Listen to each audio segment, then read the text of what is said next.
Hello, it's Dawn Michelle from Boho Tarot, and today I wanted to share with you how I select my decks for the upcoming month. So I get asked a lot about how I choose which decks I'm going to be working with for a month and why I pre-select my decks for a month. So I thought I'd just do a video about that process and kind of my thoughts behind how I make my selections. So today we're going to be taking a look at the decks that I've selected for March. I thought it would be great to actually use the decks that I'm going to be working with so you can see how my thought process actually plays out versus me just kind of grabbing a selection of decks and doing a sort of sample one. So these are the decks that I'm going to be working with all throughout the month of March. How I go about selecting my decks is there is almost always one deck that kind of sparks the theme or the idea for the month for me.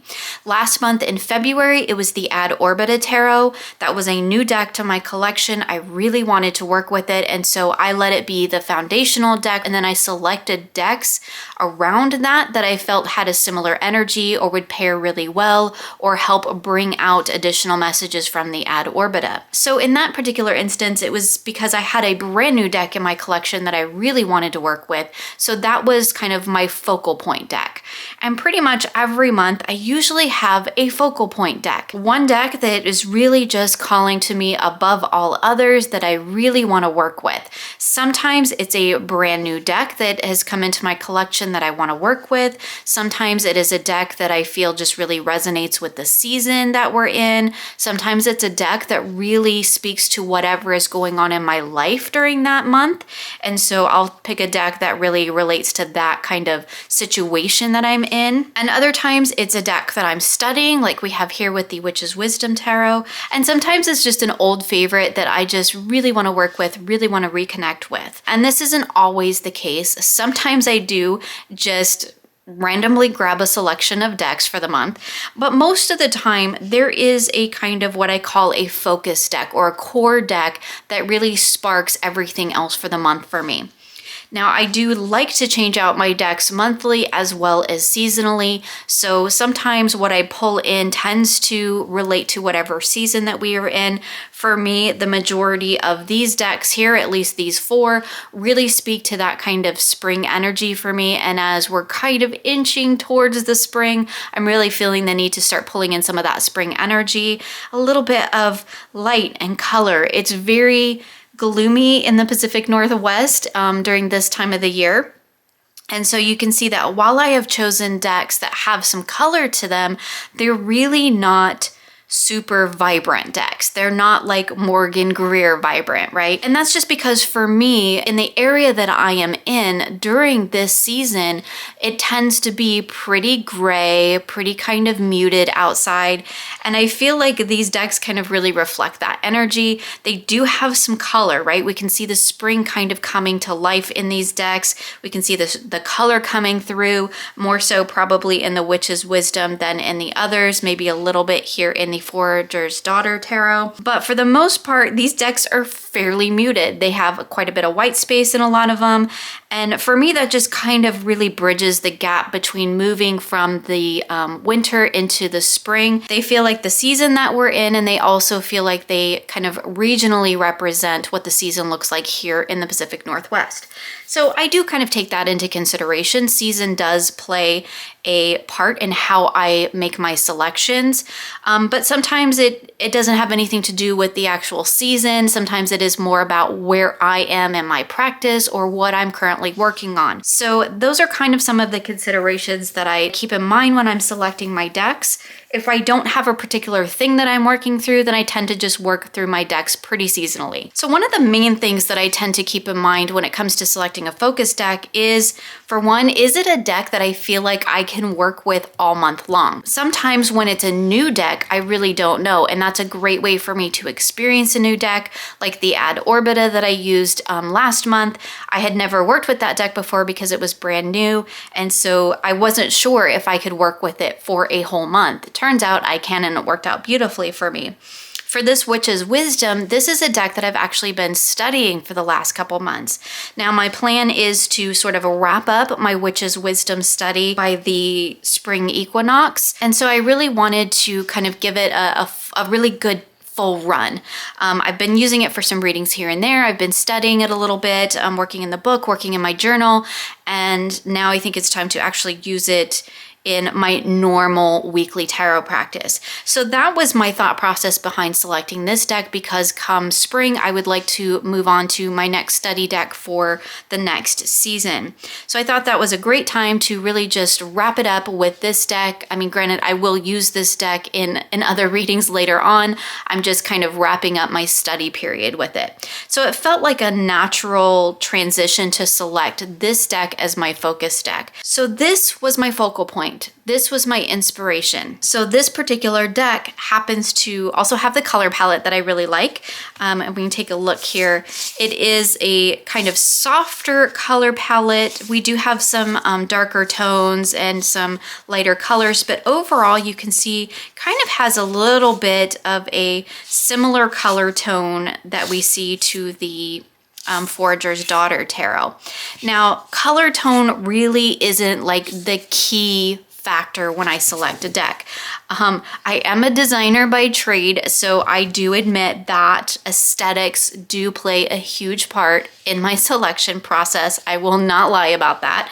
As you can see here, most of the decks that I've chosen play well together on an aesthetic level as well, but that really isn't my primary focus. This particular deck is very grounded in nature. We have a lot of earthy scenes. It has very earthy energy to it. We have a lot of nature scenes. We have a lot of animals represented. And so that was kind of the base for my selections, is I wanted to pull in more of that animal energy, because animal energy is something that I am just now really starting to work with. And so I decided to select decks that would pull that animal energy out of the Witch's Wisdom Tarot just a little bit more. So the other kind of theme that runs through the Witch's Wisdom is this idea of kind of going back into the earth, kind of coming back down to self, rather than kind of trying to transcend up into soul.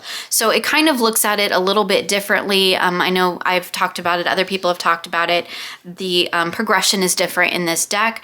And one of the reasons that I chose the Animals Divine Tarot to pair with this, and we'll talk about each one individually, but one of the reasons I chose this is because it does have that sort of opposite energy, where we have some gods and goddesses represented in the quartz and the majors. I like that kind of contrast of the two energies, but this also does have animals in the minors, so it felt like a really good pairing for this particular deck. So what I'm really looking for is decks that complement each other in a way that I feel will bring out additional or deeper messages. So I really try to find decks that have either similar themes, similar energies, or approach things from a similar sort of structure. Now, when it comes to Oracle, that's a little bit different. We're just talking kind of about the tarot decks that I select. When it comes to Oracle decks, my process is just a little bit different. But before we dive into that, let's talk a little bit about why I chose each of these tarot decks to pair with this particular tarot deck, and then we'll dive into the Oracle decks. So the first pairing that I thought of when I was looking at the Witch's Wisdom to see what deck do I think would go really well with that deck, and one of the first decks that came to mind was the Forager's Daughter Tarot.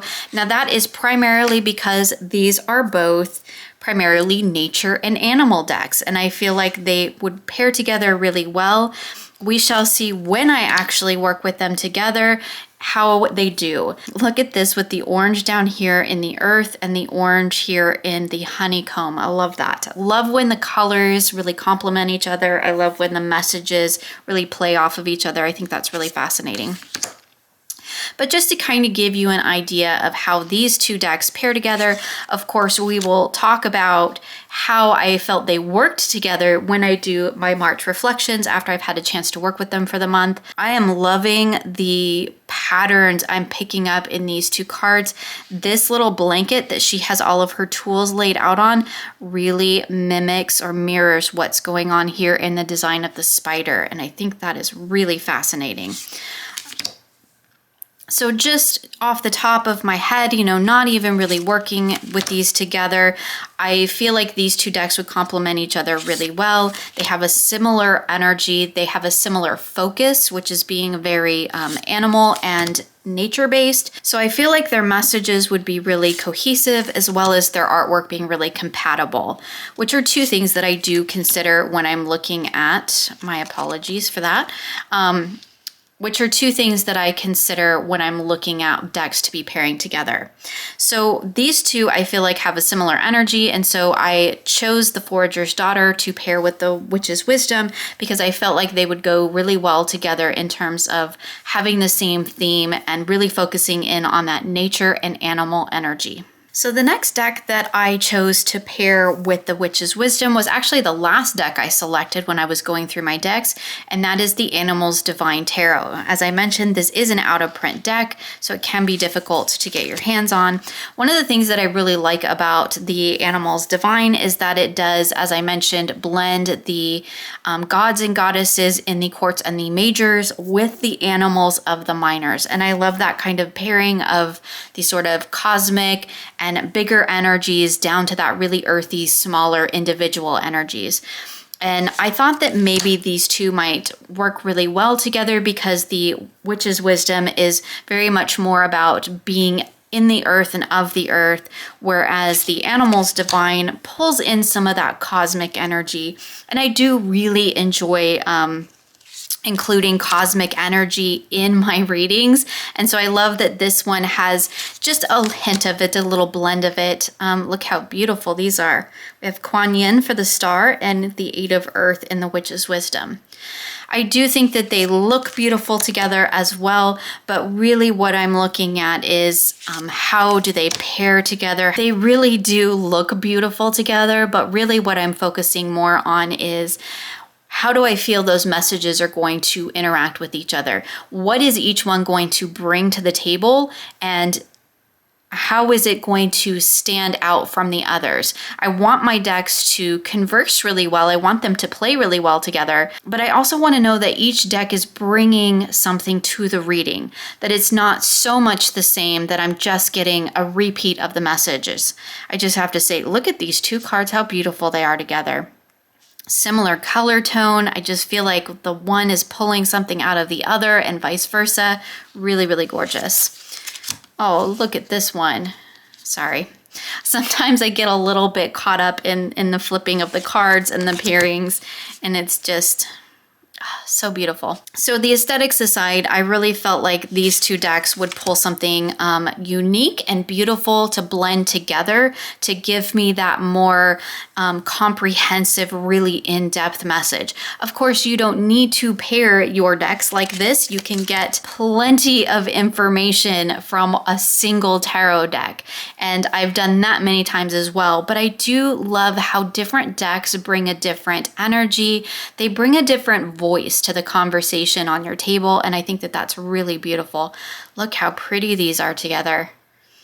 Eight of Air and Rhiannon with Challenge. Gorgeous.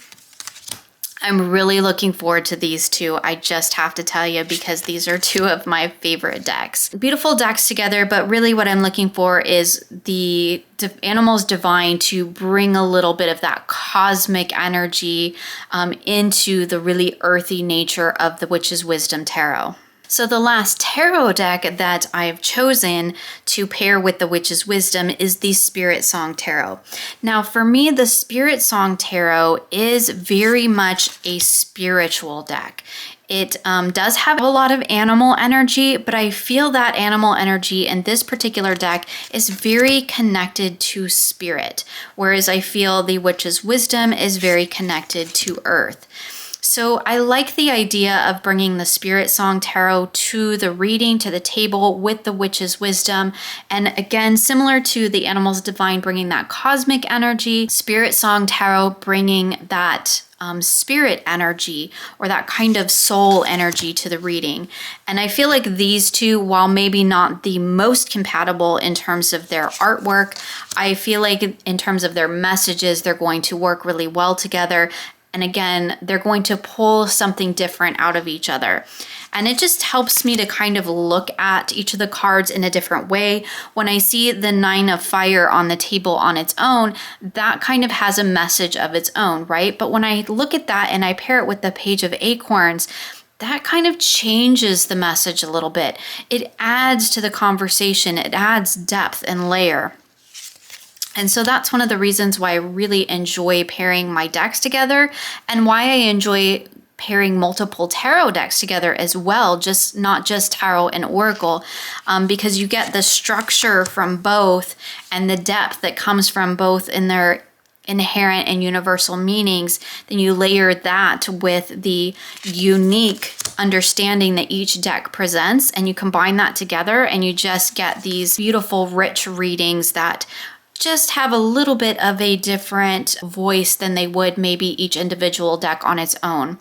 So again, while these two may not visually be super compatible in terms of their artwork, two very different art styles, two very different color palettes even, I do feel like they will bring something beautiful out of each other, and so that's why I've chosen to pair them together. I do also really like that the Spirit Song has keywords, and I do pay attention to those in this deck because I do think they are quite beautiful. These two actually look quite stunning together. We have the Witch of Air and the King of Feathers.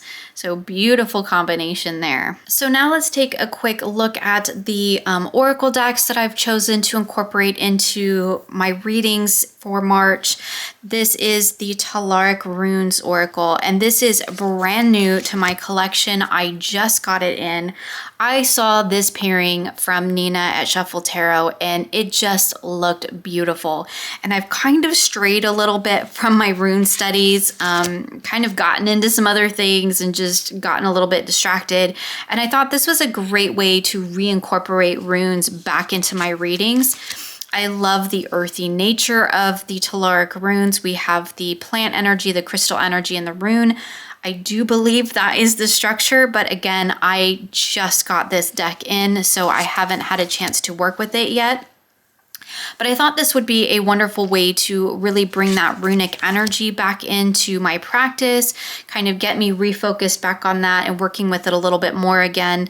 I do think visually they look stunning together on the table. However, I'm really interested to see how they read together. For me, runes are very much a spiritual kind of practice. I know that they can be used for very practical, functional readings as well, but I always find that with runes for me, it tends to be more in the higher mind area, the kind of higher self. And so I'm curious to see how that works with a deck of cards versus actual rune tiles. And I'm really interested to see how it blends those two things together, or how using these decks in readings together will really blend those two energies. Kind of similar to the Spiritsong Tarot in that I feel like it is very much a spiritual deck, kind of more in tune with the higher self. Look at the combination of colors on these two cards. We have every color represented in each card. I just think that's beautiful when that happens. Hopefully kind of helping me to coalesce that into a more of a daily life kind of understanding, because I do struggle a little bit with runes to kind of relate it on a more mundane level. And I feel like the Witch's Wisdom does a really good job of straddling both the magical and the mundane. And I'm hoping that kind of working with these two together will help me incorporate that into my rune work as well. Look at those together. So beautiful. So the last deck that I chose is a basic oracle, and I don't mean basic in a bad way. I mean basic as in it's very versatile. It works with almost anything I throw at it. And I've chose the Hedgewitch Botanical. When I have decks that feel like they really kind of hone into one particular area or another, I like to pull in kind of an oracle that's a little bit more versatile, a little bit less pigeonholed into one particular area or the other. While this is a botanical deck, it does have some really great keywords that I feel work with a lot of different decks. The other thing that I really like about the Hedgewitch Botanical is that it brings in a lot of that white space. So when I need to add some clarity or some calm to a reading, this I think is a wonderful one to add that element in. It's very clear. And sometimes with the animal decks, I kind of struggle a little bit because I am still new to working with animal energy. And sometimes I have a little bit of a harder time kind of picking out the underlying message in a reading when I'm working with a lot of animal decks or together. And so bringing in a deck that I'm really comfortable with, that is really a clear, solid reader for me, can really help me navigate those decks that are a little bit harder for me to wrap my head around.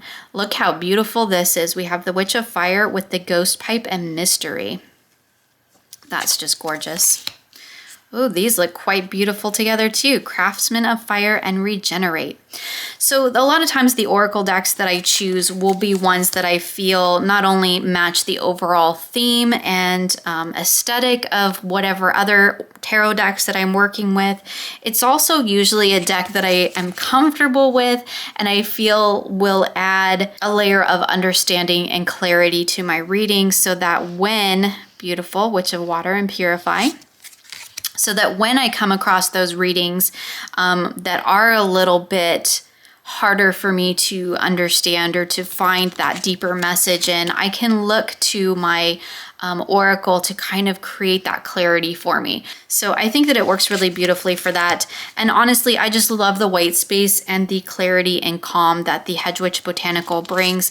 I also love that it pairs really well with just about anything I put it with.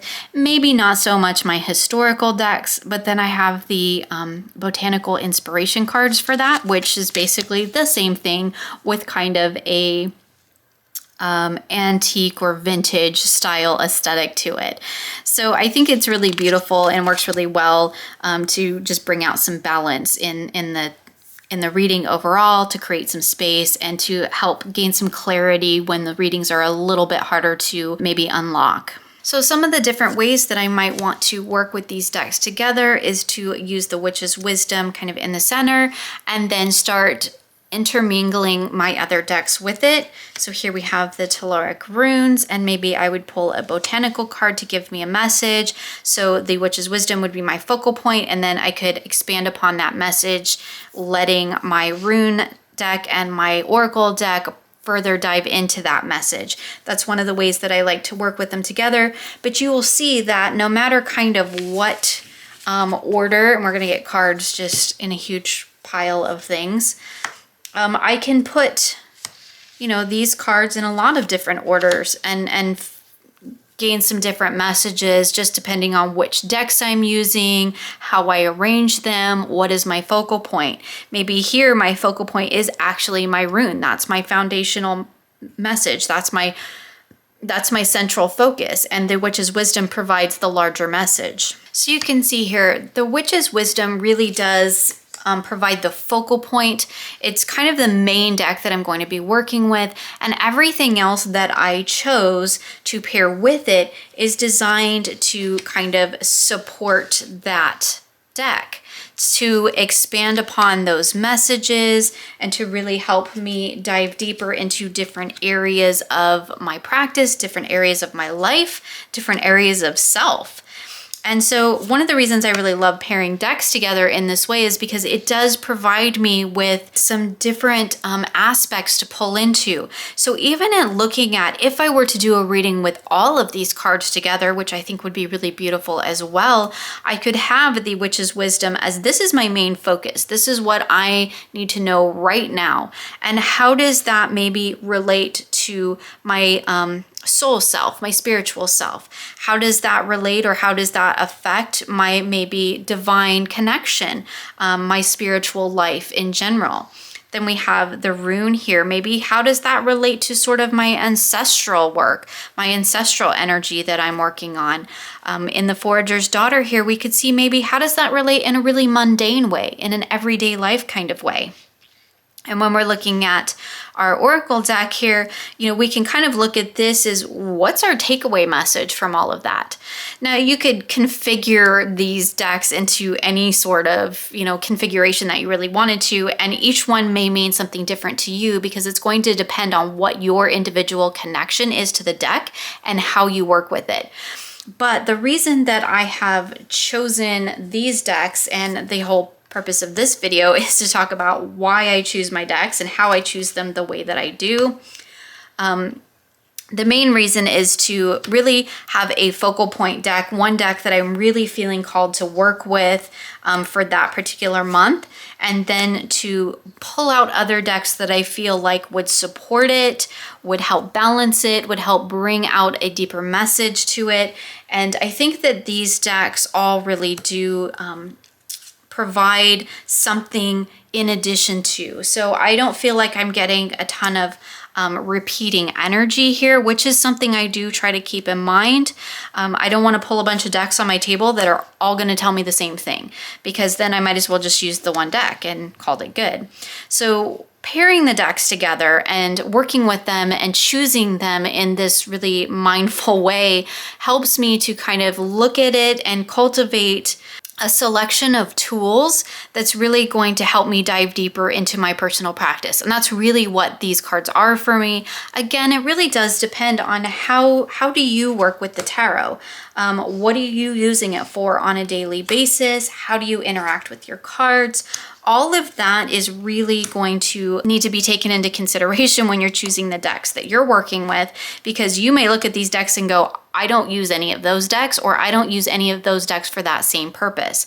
So in that sense, you just kind of want to look at your own decks and say, here's the deck I really want to work with this month. What decks might support that? What decks might bring something new or different out of that deck? What decks might counterbalance it? What decks might bring something different to the table? Whereas here we have like the Animals Divine is bringing out more of that sort of cosmic energy. The Telluric runes may be bringing out a little bit more of that ancestral energy. That's just, again, my personal work with runes and how it's evolved. Each deck is kind of chosen to support or bring out my main focus deck.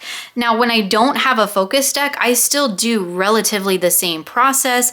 I'm still looking at decks that I feel like would really bring something to the table. So let's say I wasn't even using the Witch's Wisdom, that wasn't even a focal point deck for me. I was just taking a look at, I want to work with the decks that feel like my spring decks for me. So that would very much be these decks as well. If we could get them into frame here, it would be fantastic. So just looking at the way that these decks all lay together, you know, I'm looking at how do they interact with each other? What does each deck bring to my table? What is its strength? What does it really do for me? And how is that going to help me in my work with the other decks that are around it? Now, generally, when I'm working with my decks on a weekly basis, I'm generally not doing big spreads with lots of cards like this. I usually do my 3-card reading, so I may pair 1 or 2 decks, or only usually up to 3. I could see myself, you know, using maybe one of the tarots, the rune deck, and the Hedgewitch Botanical, because I think that gives me a really good balanced reading just in a 3-card. If you've seen some of my other, like my journals, my monthly reflections, I mean, I'm very much a 3-card girl. I love my 3-card readings. They're kind of my go-to, and so those tend to be the ones that I tend to focus on. But I would consider doing a reading with all of these decks as well, because I think they all work really well together, not only on an aesthetic level, but also in what each of these decks individually and uniquely bring to the table. So that's a look at how I select my decks to work with each month, kind of what I take into consideration, what I'm looking for when I'm choosing decks, and how I go about the process of selecting the decks that I feel will work well together and will be integrated into my weekly and monthly tarot practice. So I do just want to note real quick that these are not the only decks that I will be working with in March. These are what I call my main working decks. These are the decks that I will be using for my primary readings that I do every week. That kind of help me set the stage for each week and to check in with self and to really work on my own personal growth and understanding. However, these are not the only decks that I will use, because I often pull other decks in for either in the moment readings or mindful meditations and things of that nature. I love to just shuffle a deck and pull a card in the moment just to kind of take a break. Those aren't things that I really set out to do. Those aren't decks that I select. I just grab whatever deck calls to me in the moment. So while I do have this whole structure kind of set up for the decks that I'm going to work with throughout the month, I do allow myself the freedom to pull in other decks whenever I need. So I think it is really important to note that just because I've set aside these decks to use for the month, that doesn't mean that I can't use other decks and that I don't use other decks. I actually use quite a few different decks throughout a month. I will pull decks for various things. They don't always necessarily have to be one of these. But these are the core decks that I will do my main readings that are the primary focus of my tarot practice. So I hope that you found that helpful, and I would love to know if you pick out your decks for the month. Do you follow a similar sort of process, or how do you go about that? Or do you just go completely intuitive and grab whatever deck is calling to you at the moment? I'd love to hear about how you select your decks for the month, so please feel free to do a video response or leave a message in the comments below. Thank you for joining me today. You'll find links for everything featured here in the description box below. I hope you enjoyed this video, and I look forward to seeing you again soon for more creative tarot for an inspired life.